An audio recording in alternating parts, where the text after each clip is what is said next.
नमस्कार, बहुत स्वागत आपका अनादि टीवी पर। मैं हूं आपके साथ पारुल। सीधा रुख कर रहे हैं इस वक्त देहरादून का, जहां संपूर्णता अभियान सम्मान समारोह है। मुख्यमंत्री धामी संबोधित कर रहे हैं। आइए उनका संबोधन सुनते हैं। विकासखंड कार्यक्रम के अंतर्गत प्रमुख केपीआई की पूर्णता में उत्कृष्ट प्रदर्शन करने वाले हमारे राज्य के उधम सिंह नगर जनपद एवं हरिद्वार जनपद को पुरस्कृत किया गया है।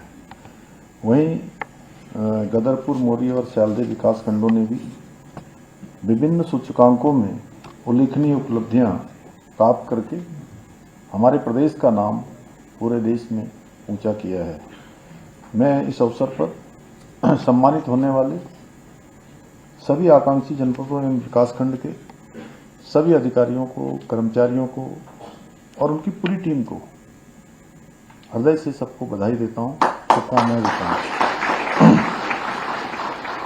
भाइयों बहनों, आदरणीय प्रधानमंत्री श्री नरेंद्र मोदी जी के दूरदर्शी एवं कुशल नेतृत्व में सबका साथ, सबका विकास, सबका विश्वास और सबका प्रयास के मंत्र के साथ आज देश के समग्र विकास के लिए निरंतर प्रभावी कदम लगातार उठाए जा रहे हैं। अनेक ऐतिहासिक निर्णय देश के अंदर लिए जा रहे हैं और इसी क्रम में आदरणीय प्रधानमंत्री जी ने वर्ष 2018 में आकांक्षी जनपद जिला कार्यक्रम, आकांक्षी विकासखंड कार्यक्रम की शुरुआत 2023 में और 2018 में आकांक्षी जनपद की गई थी, जिनके अंतर्गत देश भर में 112 जिलों और 500 विकास खंडों को विकास की मुख्य धारा से जोड़ने के लिए वृहद स्तर पर देश के अंदर प्रयास किए जा रहे हैं।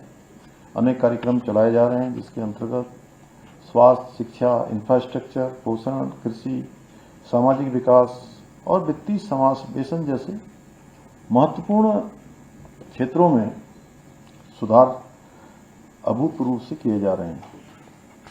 इस योजना के अंतर्गत हमारे प्रदेश में भी दुगड्डा, मोरी, गदरपुर, स्यालदे, बहादुराबाद और कपकोट को शामिल किया गया है और हमारी सरकार ने नीति आयोग के द्वारा चयनित इन सभी 6 विकास खंडों के साथ साथ राज्य के अन्य 9 जनपद को भी इस महत्वपूर्ण पहल से जोड़ने का कार्य किया है। और ये गर्व का विषय है कि नीति आयोग द्वारा जारी आकांक्षी जनपदों की रैंकिंग में हमारे हरिद्वार जनपद को वर्ष 2022 में देश में सर्वश्रेष्ठ स्थान प्राप्त हुआ। वहीं विकास खंडों की श्रेणी में बागेश्वर के कपकोट को देश में 40वीं रैंकिंग प्राप्त हुई।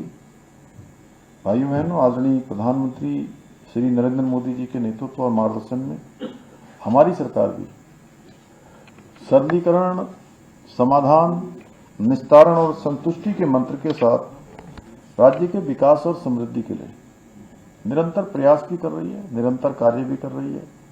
अनेक नवाचारों को भी हम अपना रहे हैं और व्यवहारिक रूप से जो दृष्टिकोण हमारी नीतियों में होना चाहिए, कार्यक्रमों में होना चाहिए, उन सभी को अपने कामों में भी लाया जा रहा है।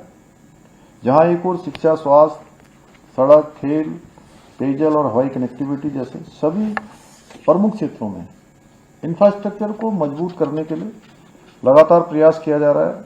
वहीं local for vocal, make in India, startup India जैसी पहलों के माध्यम से विकसित भारत और विकसित उत्तराखंड के स्वप्न को साकार करने की दिशा में भी निरंतर कार्य किया जा रहा है।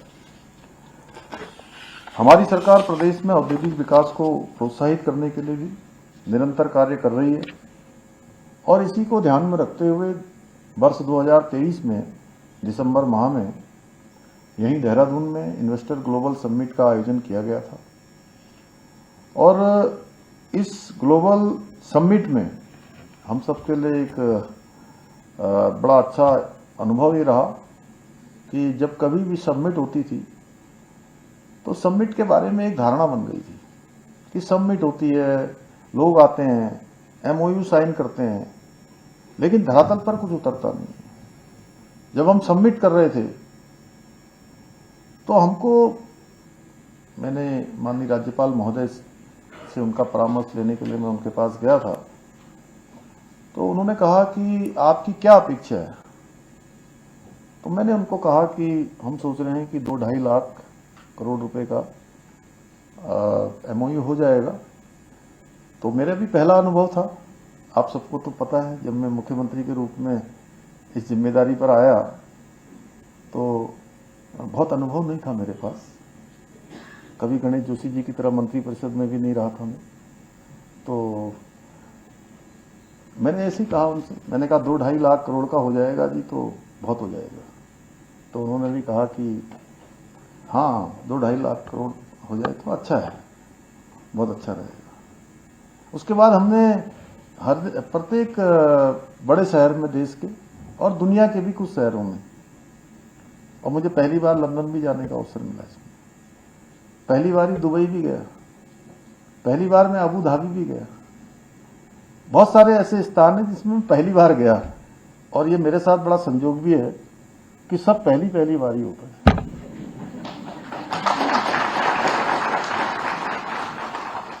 तो हमने पहली बार तो प्रधानमंत्री जी आए हमारे 8 और 9 तारीख को हमने यहाँ इन्वेस्टर समिट का आयोजन किया, और जिस शहर में हम जा रहे थे एक अच्छा अनुभव ये हो रहा था कि कहीं 15,000, कहीं 20,000 करोड़ के, कहीं 25,000 के, कहीं 40,000 करोड़ के, लगातार हमारे निवेशकों के साथ समझौतों पर, हमारे ज्ञापन पर समझौते होते जा रहे थे, हस्ताक्षर हो रहे थे।